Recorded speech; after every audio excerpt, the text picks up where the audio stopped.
Hey guys, welcome back to Real Housewives Recaps. Today, we're discussing, ready? Courtiers. That's right, I've decided to say it like courtiers because it's a very fancy term. And I'm now very fancy because I'm saying courtiers. Ah, you guys, I am so excited to be here. I really am. We finished up Revenge last week. It's Monday. Let's make it an excellent day. I'm excited to dive into this book. I actually spent the weekend with this book. Don't tell Jay. And I'm so excited to dive into it. The prologue, we'll get into it, but it hit me right over the head. I loved it instantly. I was like, whoa. We'll get into it. All right. Before I do, I want to give a shout out to my Patreon. Huge thank you to everybody who signed up over there. I really appreciate it. We're having the best time. I do encourage you to check it out. $5 a month. You get access to my whole catalog of videos. A lot of Sex and the City stuff, but even if that's not your jam, I totally get it. We do a lot of Harry and Meghan over there. I have my trusty sidekick, my husband Jay, over there with me, and we just kind of let it loose and have a lot of fun. So check that out. But also a huge thank you to my executive producers. I have new ones now too. I have more of you. Thank you so much. I will be shouting out your names at the end of this video, but a huge thank you to you guys. If you're interested in becoming an executive producer of the show, check it out at Patreon. Okay, let's get into Courtiers. Courtiers. Okay. I don't know where my accent's going. I don't know if I'm French. I don't know where that's coming from, but go with me on this journey. I will still say revenge sometimes just for the fun because I missed that word. But now we're on to courtiers. All right. I almost maybe we could do something at some point where you guys record yourself saying courtiers and you send it to me. Maybe we'll do that. And then I'll play like a montage of courtiers. I think that might be fun. I can give you an email address where to send it. That might be fun. You just record yourself on your phone or something. We'll give that some thought. Okay. Courtiers. So like I said, I picked up this book and I had been warned by many of you that parts of it are slow. So I didn't know what I was expecting. I didn't know what I was in for. I have had some of you say you loved it. Great. I am prepared to love this book. Now, I picked it up and the prologue I loved. Now, in case you are just here for funsies and you haven't read it, that's okay. That's what I'm here for. Let me fill you in on this prologue. First of all, let me back up. This is written by Valentine Low. Valentine Low is a journalist at the Times in London who's been writing about the royal family for over a quarter of a century. He's known for his insight, his scrupulously fair coverage, and he makes regular appearances on international television as a royal commentator. His exposure of the bullying allegations against Hank and Skank, namely Skank, against Meghan, attracted global attention. Valentine, previously worked at the Evening Standard for over 30 years, reporting from all around the world. He lives in West London. Prologue. Sydney, Australia. Harry at this point was married and they just announced their pregnancy with Archie. All right. At this point, the relations with the media had strained.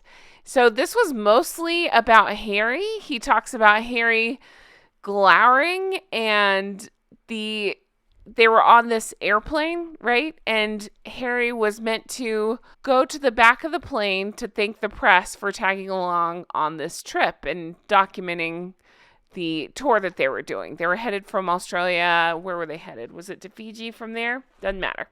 Wherever they were headed, it was a 5-hour flight. And so Harry was meant to go to the back of the plane and thank the media for coming along on the tour. Well, Harry is a petulant child. Harry apparently threw a fit about this and was a total brat. He went the whole 5 hour without doing this. The plane landed. Finally, the couple appeared in the back of the plane, and Valentine was actually one of the press people there, and he was covering this for the Times, and he reported that Harry was pissed. He looked forced to be there. He was a sulky teenager. Meghan was smiling benignly, and Harry literally says, "Thanks for coming, even though you weren't invited." And Valentine, so sorry, I'm going to do that. I knew somebody named Valentine And so I always pronounce this wrong. I apologize for the 100 times I'm going to say Valentine. I'm thinking of my friend. It's Valentine. Let me try that again. Okay. Valentine reports that it was spectacularly rude and completely incorrect. They were invited. And when Harry's staff, his press coordinator, let him know, yeah, that's not what I meant. That didn't go very well. Harry said loud enough for them to hear, well, you shouldn't have made me do it. Again, Valentine points out that he was being petulant and he had a hatred of the press and he was rude when he talked to his staff. That's the prologue. Excellent entry into this book. I was like, damn, we are off to the races. This is great. Let's hear more of this. But then it kind of goes a different direction. I'm not going to shit on this book because, again, this is my first video on this. I'm actually super excited about this book still. I'm just going to level with you because that's what I do here. And if you are interested in the history of Courtiers and, you know, their work with the royal family throughout the years and how it would carry on through generations, like a father would be a courtier and then his son would be, and then so on and so on. This is the book for you because boy, does he go into that stuff. I just think that's not what we're here for. Let's go straight into the good stuff on Harry and Meghan. And along the way, as we pick up interesting tidbits, I'll report on those too. So I tried to work my way through, but I was just like, all right, let's just jump into Harry and Meghan. So that's what we're going to do. I do want to start off with what is a courtier. It's somebody that attends to a royal. And in this book, they seem to refer to quite a bit the private secretaries. So each royal family member seems to have a private secretary or several. And one of my favorite quotes I've come across so far that kind of explains the role of the courtier. A private secretary is very useful if you have them because you can use them to kind of resolve family issues. Imagine if you and I had them. If I had to have a difficult conversation with my brother, I could task someone to go and have a conversation with my brother's person. We'd all do it. We'd kind of go, oh, yeah, you can deal with it. I saw quite a lot of that, where the private secretary is clearly a representative of the member of the family, but in a way that was quite personal and around personal issues. This was on page 247. But that kind of sums it up from everything I can tell. They are there to assist the royal. Historically, the courtiers have gone way back, and they would include people such as clergy, soldiers, clerks, secretaries, etc. But now that we have the idea of who the courtiers are and what we're talking about, let's dive into the good stuff. I'm going to actually jump ahead to chapter 12. It's called This Is Rather Fun. And that, by the way, I'm going to go ahead and spoil it. This is rather fun is actually a quote from the Queen, which I love. This was a cool chapter that talked about the Queen's fun personality. So again, this is the chapter for me. We go into this one talking about how Prince Harry was up for anything. He was a hard worker, it sounded like, and his team at the time generally liked him. This is before Meghan. Picking up around 2014, 2015. He would have, according to Valentine, there's a quote in here that I love that says he would have 10 ideas in a day, 9 of which were totally bonkers, but 1 of which were good. So he talks about the Invictus Games and how important that was to Harry and how it really became his thing. And they bring up the story of how I don't get political here. I'm just reporting on what Valentine said. Okay. So President Obama was in office. The Obamas made a video and it was just a fun, challenge video. It was the American wounded soldiers versus the English wounded or the UK wounded veterans and stuff. They were just going to have a fun rivalry at this thing. And the Obamas made a video that basically said, bring it. Harry was like, well, we have to make a response video to this. We're going to have some fun. So he says, I'm going to have to get the Queen involved, aren't I? He says this to the courtiers. So 2 days later, he was able to make it happen. He was there with the film crew and his people and Knopf and everybody else on his team. And they were able to record this 40-second gem of Harry and the Queen sitting together, watching the Obama video, and they have the Queen saying, oh, really? Please. And then Harry does the boom mic drop. So the Queen says that that was such fun. She was happy to be supporting the cause and a fun rivalry. And this is why, again, I'm really enjoying this book, is because Valentine goes into what a good sport the Queen was, that she actually truly had a really good sense of humor. She said she wished she was asked to do more things like that. And then he points out that she had a lot of fun when she was recording the James Bond commercial for the London Olympics. And I'm saying, hello, Daniel Craig. I would have a lot of fun recording that commercial as well. Okay, so this was the quote that really struck me and I found very interesting and very telling because it seems to come up a lot. Valentine has a quote here that says, if Harry's energy and enthusiasm were one side of a coin, his frustration was the other side. He seemed to be frustrated with everything. Valentine points out at this point he was frustrated by bureaucracy. A few pages later, it says his greatest frustration was the media. That seems to come up quite a bit for Harold. He, at this point, had a small and happy team, which Valentine goes to point out is the direct opposite of what happens when Meghan comes on board. I found this part of the book so interesting. They really kind of go into his anger and how, especially at the media, he would just kind of fly off the handle. He would take things so personally when they were reporting on him. It sounds like he would obsess over inaccuracies in articles and read the tabloids about him, which again directly contradicts what Meghan says. We don't read that. I don't read that. I only read The Economist or whatever the hell pretentious thing she said.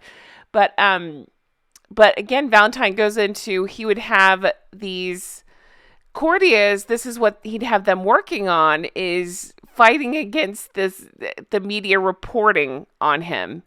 And they would have to tell him, no, don't do this, hold tight, play the long game.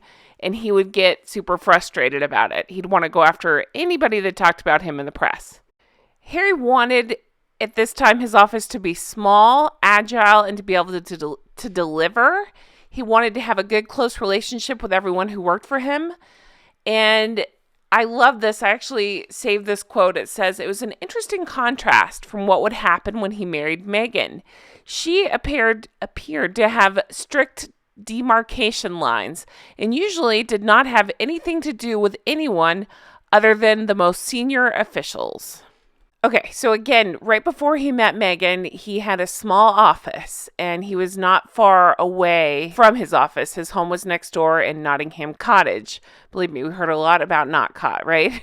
He was around a lot, basically. And again, building upon what I was saying a little bit ago, he would have all these battles with the media. It was just fascinating to read. And according to Valentine, Harry was always on Twitter. And then he expected his office had to be on top of everything too.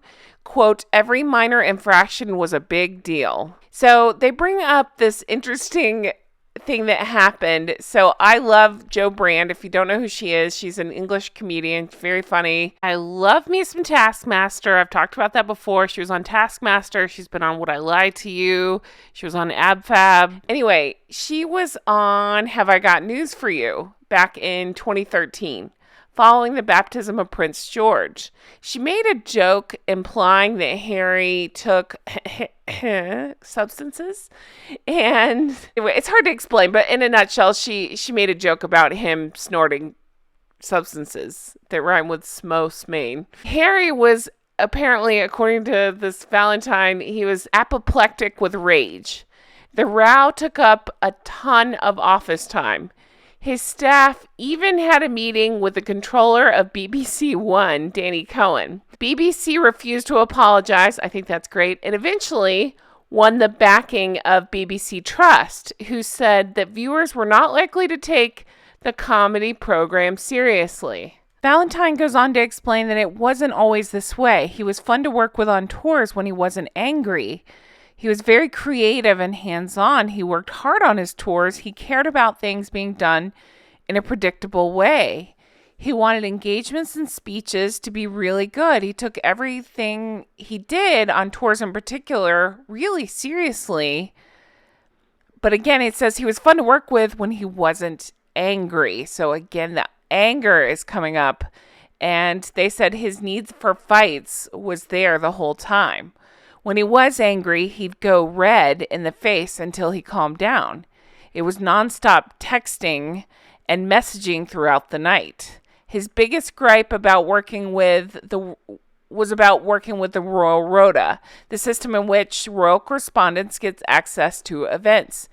Harry saw it more as a cartel, which he gave access to some tabloids that ran inaccurate stories about him. His argument was, why should he cooperate with those peoples that have made his life such misery and had such poor professional standards, while others, more respectable outlets, those who do not have full-time royal correspondents, did not get a good look in.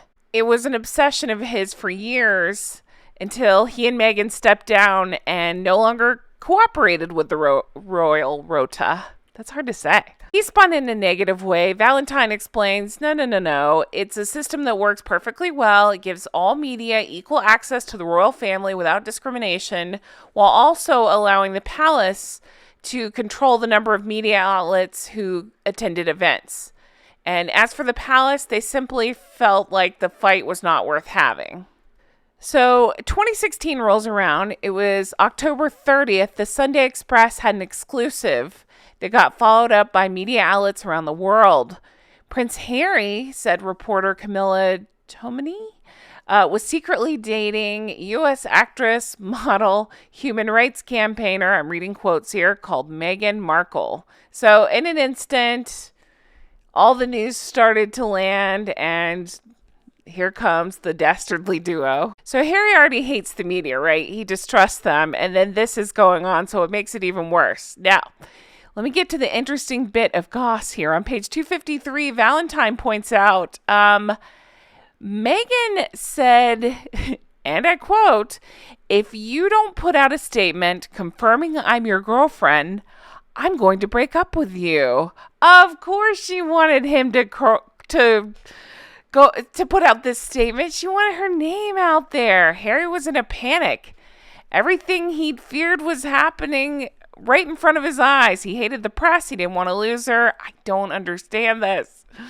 How did he not see through it at that point? But he's painfully stupid, and Valentine points back to how he had lost Chelsea Davy previously in other relationships with this media stuff, so he was afraid he was going to lose this one. Oh, God. Oh, just laughing at how it all turns out. So while dating, they put out a statement that said Meghan had been subject to a wave of abuse and harassment. It also condemned the, quote, racial undertones of comment pieces and the outright sexism and racism of social media trolls and web article comments. Again, going back to the isms because they can't think of what else to say when they can't control the media. So it turns out the other royal households, Buckingham Palace and Clarence House, were not very happy about the Kensington Palace releasing such a combative statement, aka Harry. It was through Jason Knopf that he had released that statement. The quote is from them that it would have been so much better had he simply instructed his office to confirm the relationship and left it at that. Had only he listened. At every step of the way, had only he listened, right? And I'm going to read these last few sentences of this chapter because it's so good I couldn't possibly do it justice without directly reading them. Are you ready? Those fraught conversations between Harry, Meghan, and Kensington Palace staff took place just days after the couple's relationship became public knowledge. They weren't even engaged yet, let alone married. Things would later get a lot worse. Dun, dun, dun. And that's how the chapter ends. I'm hooked. I'm dying to know what's going to happen. The next chapter is chapter 13, Wild About Harry. So we will dive into that in the next episode. So the next chapter is chapter 13, Wild About Harry. Ooh, I'm excited to get into the good stuff. So stick with me. Thanks so much for watching. I want to say a huge thank you to everybody who stuck with me through Revenge and who is here with me now. I do want to say I heard you loud and clear. I know a couple of you asked that I jump on to the Lady C's book. I will be doing that next. That's Meghan and Harry, the real story. I'm excited to jump into that. As soon as we get through Courtiers, we kind of skipped through a lot of Courtiers, honestly, so we don't we don't have a ton of the book left. You know what I mean? Like, there's not a ton of pages left, but I'm sure we have a lot of stories to get into. So it will be here before you know it that we jump over to Lady C's book. So stick with me through this. A huge thank you to everybody who's joined us over at Patreon, patreon.com/Real Housewives Recaps. The response has been, just unbelievable. I appreciate you all so much. So many new signups lately. I really appreciate that. Lots of fun stuff going on over there. So check that out. I have a whole recap of like the Sex and the City series you can find. If that's not your jam, I totally get it. I started doing Harry and Meghan stuff basically every couple days over there. I'm posting something. So we've had so much fun, so much diving in deep in these horrible interviews and stuff they've given. So check that out. I do want to thank my executive producers. And if you're like, hey, Jen, what's an executive producer? You can find out at patreon.com. I have so many executive producers to thank now. Huge thank you to Kristen, to Linda, to Melissa, Paige, Teresa, Mary, Amy, Mr. K, Kay, Shauna, Brenda. Thank you to Aaron and Frank, to Kristen, Ann M, Amanda, Ann H, Karen, Corey, K King, Glynis, Sugar Hiccup, Karen, Dewey, Patty, Adair Becker, Erica, Amber, Annette, and Barb G. Thank you all so much for supporting the show, for being my executive producers. I can't thank you enough. Your support means the whole wide world to me. Also, a huge thank you to everybody who's picked up merch. We got Recollections May Vary, Hank and Skank. This is a load of pants. Make it make sense. Check that out as well. I will put the link in the comments below. Thank you so much for being here. All the love and support. I couldn't do this without you. I can't wait for the next episode, so check back for that and have a wonderful day. Bye-bye.